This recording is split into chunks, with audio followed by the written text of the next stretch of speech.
The art of seduction is a nonverbal language that you must master. It's a language of the gifts that you give. It's a language of how you smell. It's a language that you communicate through the eyes, et cetera, et cetera. And the thing you have to understand about the human being is that we evolved for a much longer period of time without words than the small 40, 35,000 years that we have symbolic language. So during that vast period of darkness where we did not have words, we were communicating non-verbally. We were picking up signals from people. We were watching every little detail of their behavior because we didn't have words to decipher it. So it's wired into our brains to have an amazing sensitivity to people's nonverbal communications. We can almost be telepathic that way if we learn that language. The problem is we have the capacity, but we don't develop it at all because we are so word-oriented. You're just listening to people, if you're even listening to them at all. You're just hearing the words, and you're so thinking that the words mean something, that the words are sincere, which they're often not. At the same time that you're listening so much to words, people are shuffling in their chair. They're kind of looking away. They're looking at other women or other men. Their voice is kind of trembling when they say something where it shouldn't tremble. Their eyes are dead. The smile is kind of fake. You're not watching any of it. So the most important thing in nonverbal communication, law number one, is pay attention to it continually. Develop the practice of shutting off the words and watching people almost as if you took the television and muted it, right? And just watch their behavior. It's not easy and it's not natural because it's the words. We want to focus on them, right? But your ability to turn that television off, to mute it, will suddenly open up so many things about people. They reveal so much things.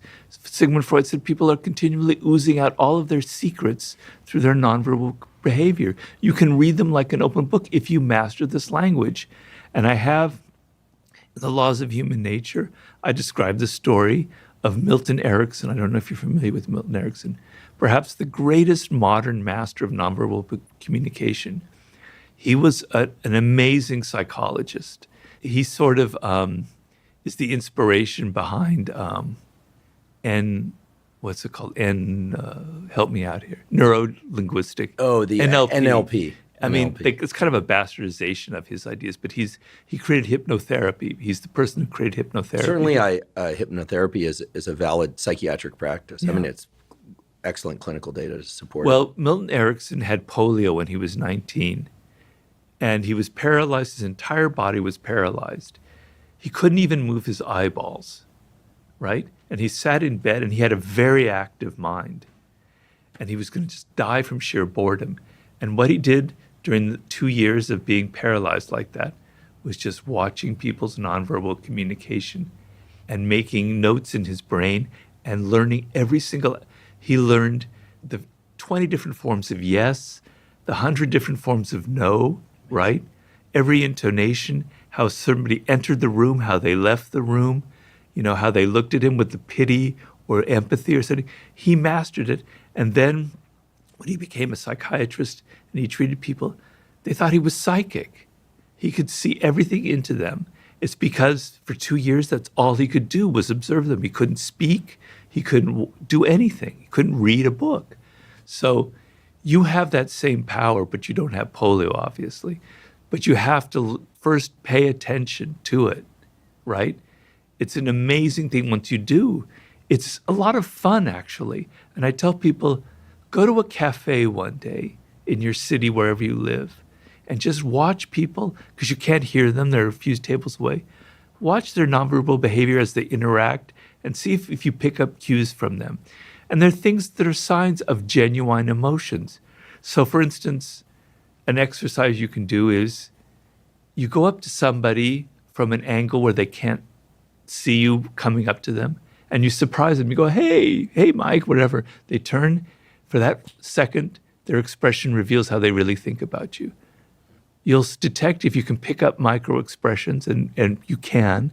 They're only like 1/150th of a second, but they're there. You can express a kind of, and they smile. You can see the little disdain in their eyes, right? then the mask comes on, right? Or you're talking to them, they're looking at you, but their feet are facing in an opposite direction. That means that they're dying to get away from you, kind of thing. These are signals that you don't necessarily pay attention to. Their posture will tell you everything about their levels of confidence, right? On and on and on. The fake smile, if you can just master the ability to detect the fake smile, it will go wonders for you, because you're able to see what you really want to do is to see the person with a genuine smile, particularly in romantic relationships. Someone whose face lights up, a real smile lights your whole face up. It just doesn't light your mouth. These parts of your face go up, your eyes get alive. There's like a neuro thing going on in your brain that's changing your whole facial expression. And it means that someone genuinely likes you. They're genuinely interested in you. They're genuinely laughing or connecting to you. Man, if you can see that, it'll help you so much in the romantic realm. And then it'll help you get away from those toxic people that are continually faking interest in you. Because a narcissist, a toxic person, thrives by deceiving you with a charming, alluring front that makes you come into their world. Then they can hurt you. Then they can do something to you, right? Then they have you in their trap, right? So being able to see that they're not genuinely interested in you, that they're faking it, will help you avoid very toxic relationships. And as I said to you, I don't know if we were on air or not, but deep narcissists have dead eyes. They almost can't help it. They can fake the smile, they can fake everything else, but the eyes, you have to be able to read it, because you say, well, what are dead eyes? You'll know it when you see it. There's no life in them. They're like looking through you. They're not looking at you. They're looking through you. What can I get of you? You're what they call a self-object. They're an object for you to use. And that's how they're looking at you, like they would look at a hammer or something. Yeah, the concept of dead eyes and also alive eyes is so fascinating, because as audience of this podcast will know that, because I've said it too much, but I'll say it again, that the eyes are the only two pieces of your brain that are outside the cranial vault. I mean, they're literally two pieces of brain lining the back of your eyes. Yeah. And the dynamics of the pupils, those changes, of course, reflect how bright or dim it is in the room, but they also reflect levels of arousal that Sure. are on the millisecond time scale. Sure. So as one expresses, words of glee, right, the pupils constrict a little bit, believe it or not. Or excuse me, dilate a little bit. I got it backwards there for a moment. And vice versa, as one feels less excited, moments of despair, expressions of despair, the pupils should get a little bit smaller because arousal is going down. And so I think, we pick up on these things at an unconscious level. We do. The deadness of the eyes is kind of the conclusion that pops out at us if we're paying attention. But the problem is it registers unconsciously, but we don't give it any value to it. Mm-hmm. We trust our words, we trust our rationality as opposed to our intuitions about people. So sometimes when you meet a person for the first time, signals go up in your brain, something's wrong about them. And then you forget it because you don't trust those initial unconscious signals that your brain is giving you, right? So you have to first kind of trust that these intuitions are very valuable. The other thing is pay deep attention to the tone of voice.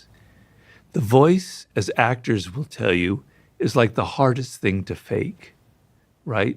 It's very hard to fake excitement. Your voice either has it or it doesn't. It's very hard to fake confidence. And books have been written about that. I'm not going to go into all the details about it. But a person will reveal so much of the emotions that they're experiencing, particularly levels of confidence. Like a trembling voice or something, or a booming, confident voice, which some people can fake, but often it's very difficult. You can still see through it.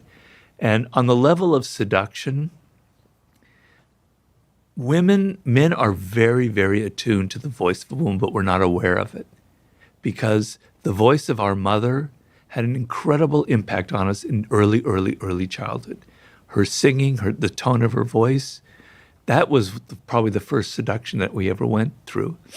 And a woman's voice has tremendous power over us, right?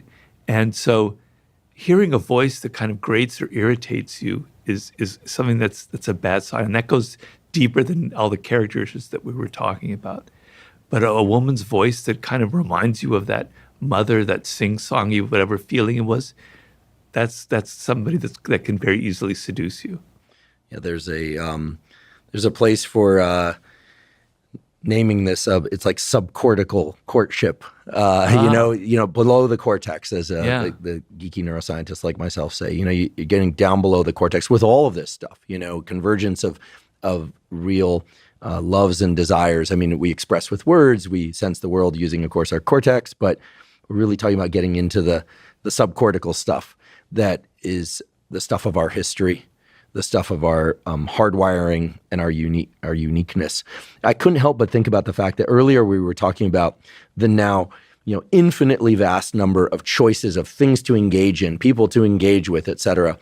But at the same time, as you were now talking about these micro inflections and the subtleties of voice and bodily communication, that whether or not it's emojis or people sending filtered images or the default to text message communication that is so prominent now, it seems like we now have more choices, so more input, but the sort of qualitative differences between the inputs have been binned into a couple of simple bins, it's as if we've regressed to primary colors only. But the canvas is huge. Or I don't know if that analogy works, but you get the idea. Because ultimately, in order to develop good choices about profession, romantic relationships, friendships, you need a lot of examples and a lot of information that allows you to glean the subtlety.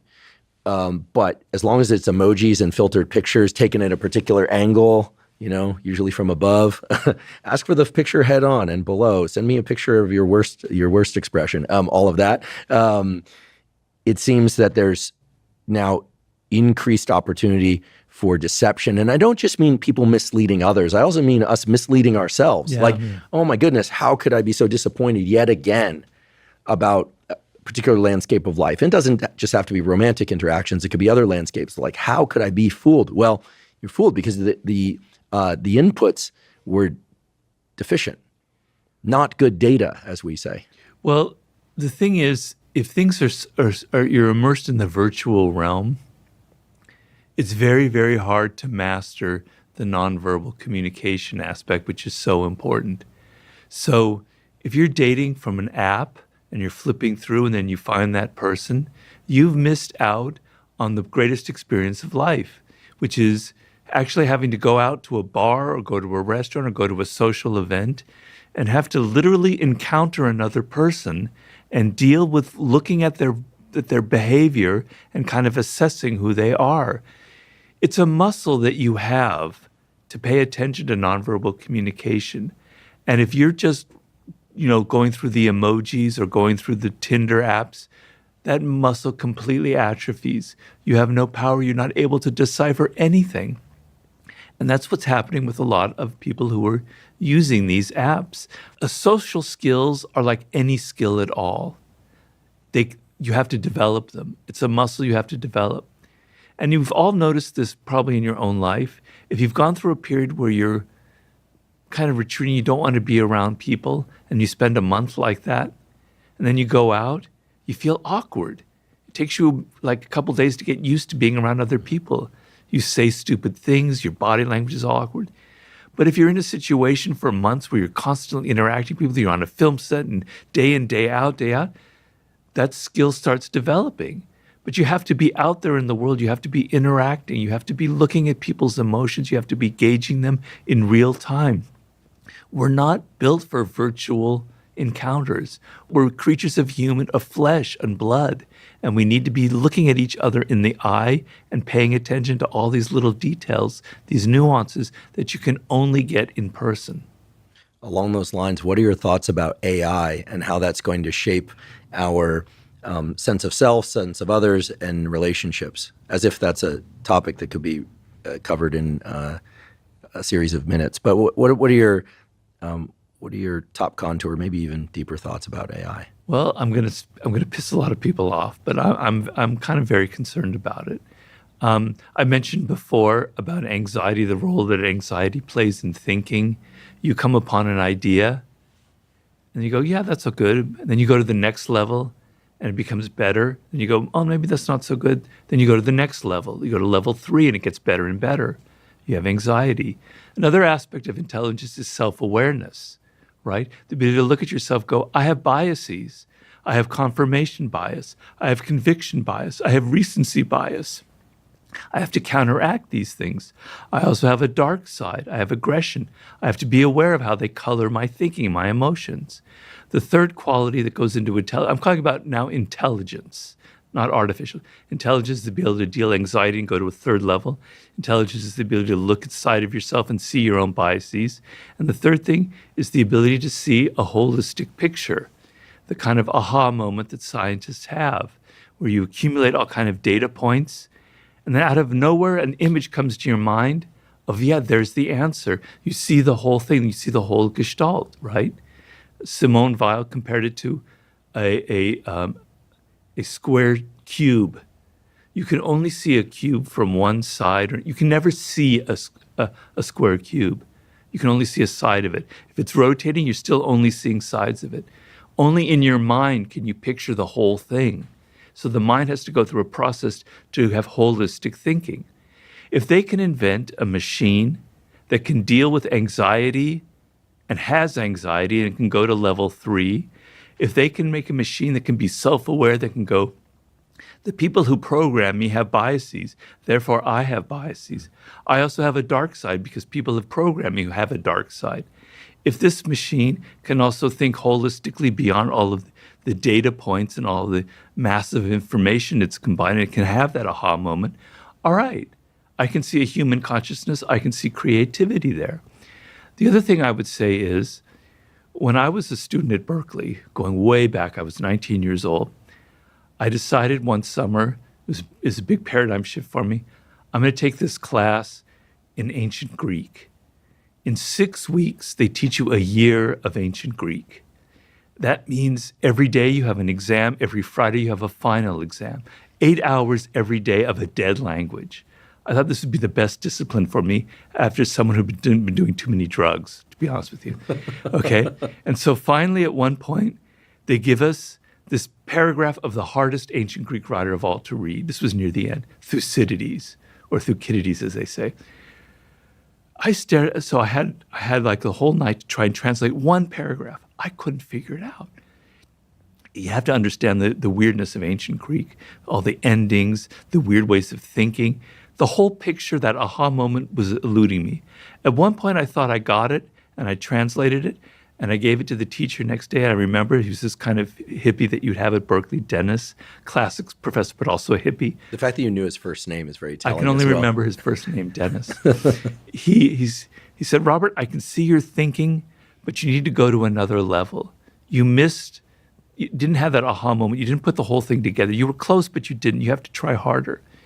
And that stuck in my mind forever. Like, whenever I have a problem, I have to think harder. I have to go to that next level. Now, what would happen if I had pulled out my translation of Thucydides and just copied that out, right? Or what if happened if I put it through ChatGPT and it gave me the translation? That muscle in my brain that I have developed for 40 years that allows me to write books would never have developed. And that muscle is, I don't know the answer here. I have to go to another level. I have to try harder. I have to think. I have to have that engine whirring around, right? But if I just grab for ChatGPT, it's deadened. And then we're going to have a whole generation of people who stop thinking, who don't go through that process. You know, you've heard of Douglas Hofstadter, I think. He said, people train to go to Mount Everest. It takes months, physical exertion, it's painful. Then they climb Mount Everest, they see the top. Whoa, what a great moment. He said ChatGPT would be the equivalent of taking a helicopter to the top of Mount Everest without any of that training and having the same moment. It's not the same, right? You need to go through that process. You need to go through that pain. And if you and the thing of is ChatGPT, we think we're so modern, so sophisticated, but really we're just seduced by magic.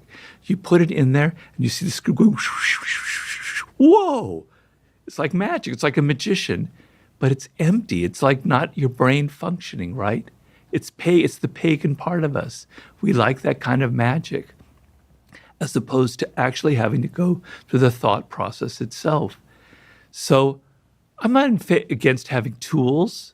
I use tools. I use the internet. I use Google. I'm searching for like some factoid for my book. I find it. I use it. I like it.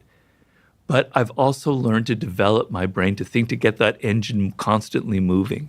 And I'm deeply concerned about people who can't learn a foreign language, who can't master anything, who just immediately grab the first answer that it generates, et cetera, et cetera. I have concerns.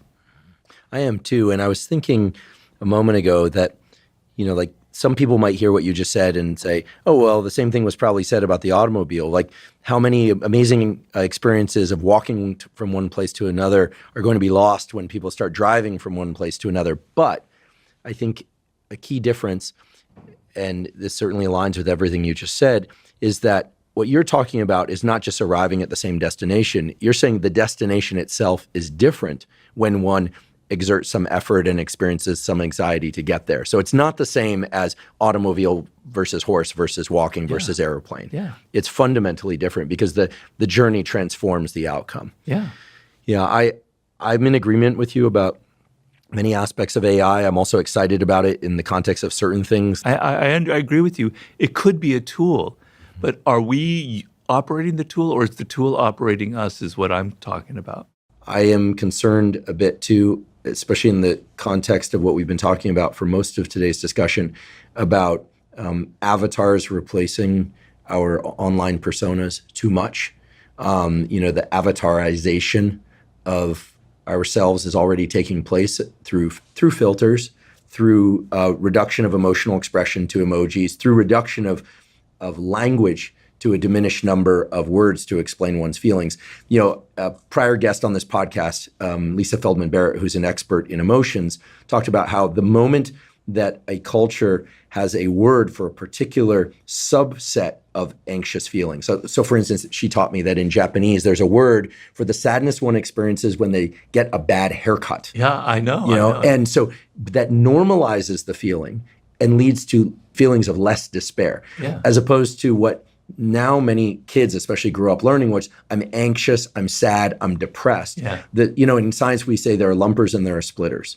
And they've been arguing for years about, like, is that one brain structure? Well, if I name those two things next to each other, two different things, not only can I name one after myself, which is what tends to happen, so to speak, but when you have too many lumpers or too many splitters, things are either overly simple or overly complex. That, of course, the right answer, the best use of naming things arrives someplace in the middle. Right. That's how a field progresses. Because if you lump things together too much, a field can't progress. You give yourself the illusion that it's progressing, but it's not progressing. But if you split things up into a million different subcategories, like just even the word adrenaline is also called epinephrine. And it has to do with basically people arguing over who got credit. Crazy, and it's confused people for decades. Yeah, and there's another story there and I know far too much about the scientists involved, and there was a love triangle about naming of certain parts of the nervous system. People sleeping with other people's partners and love triangles have created more drama of nomenclature in science. I could do a whole hour on this. In any case, what I'm hearing from you is that we cannot afford to lose our sense of nuance, and also because that sense of nuance taps into what we're really experiencing. Yeah. And AI threatens that we can become avatars of ourselves. Well, look at it this way.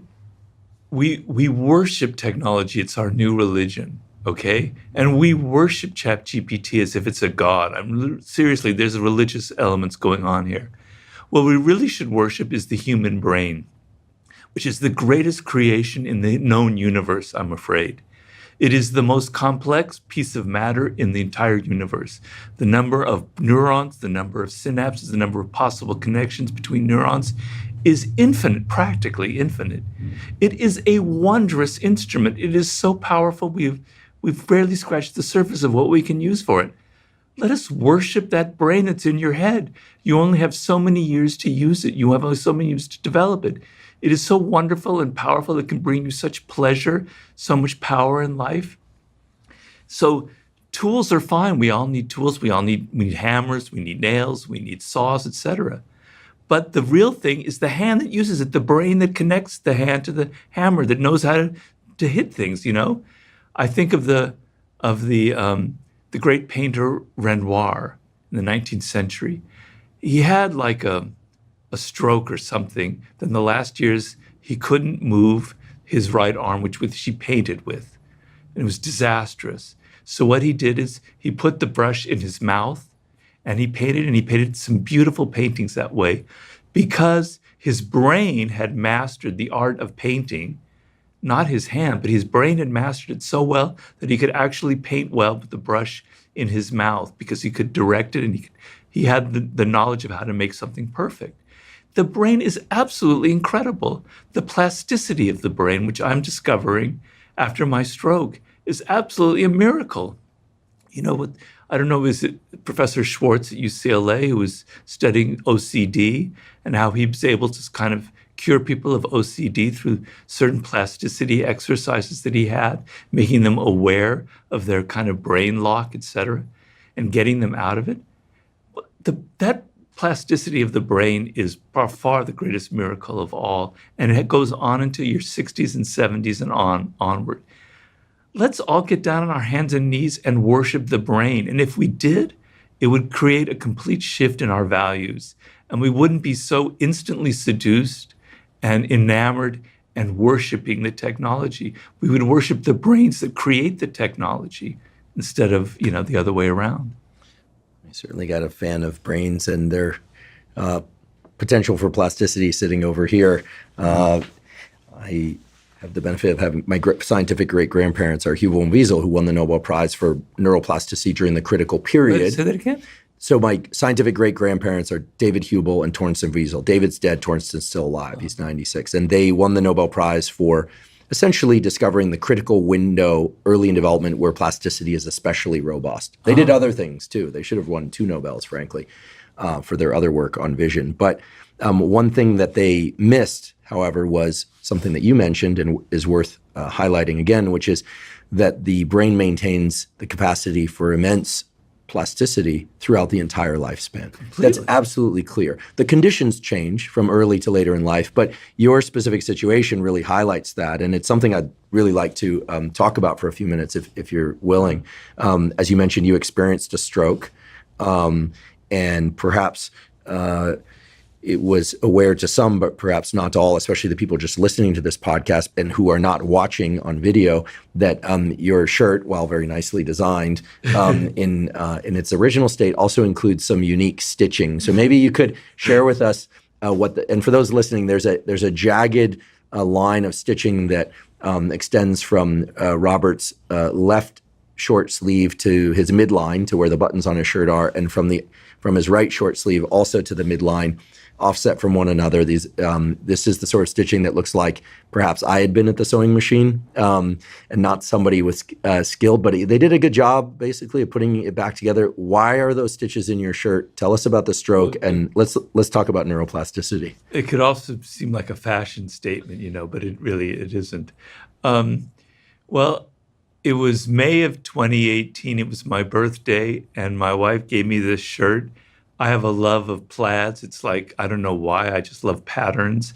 And plaids, it must be like some Scotch part of me, some ancestor thing, but I love plaids. Can I interrupt you just briefly? Forgive me, everyone's going to get upset that I interrupt. Do you know that there is a fundamental circuit in your visual cortex designed to detect plaid patterns? No, I did not know Yes, that. and we can talk about why that is. It's tightly linked to your ability to perceive motion. Really? Yeah, and we can go over it some other time, but Wow. yeah. So we'll talk about it just as a cue. So, okay, Well, yes, back yeah. to your birthday. Okay. So she gave me a plaid shirt knowing how much I loved it. And I love this shirt. I love the colors in it, et cetera, et cetera. And then 3 months later, August 17, 2018, I was driving my car. She was with me. I was pulling out into traffic. I started driving. And suddenly she's saying, "Pull over, Robert, pull over." I go, "Why? Why? I can drive. I'm fine." And then suddenly everything started getting really strange. Everything looked strange. My voice didn't sound the same. And she was like freaking out, but she was actually fairly calm, which was amazing. I was undergoing a stroke. I had a blood clot that was blocking the blood flow to my brain. I actually at one point got out of the car, like I don't know what the hell I was thinking. And then she pulled me back in, and then the rest goes blank. And I had some weird sensations that still remain with me because essentially I was on the verge of dying because blood not flowing to your brain is basically the end of you, right? Unless something happens very quickly. And either that or you can get severe brain damage. So she called 911 right away. She recognized something. My whole face was looking funny. And they got there. I was unconscious. And essentially, they took this shirt and they just scissored the thing in half and took it off my head. And then they intubated me, I believe, in my hip area to get something. The blood clot was in my neck, and they were able to free it up, and they rushed me to the hospital. And I'm unconscious, and then I wake up, and I'm in a gurney in the hospital. And for a moment, I'm thinking maybe I'm dead.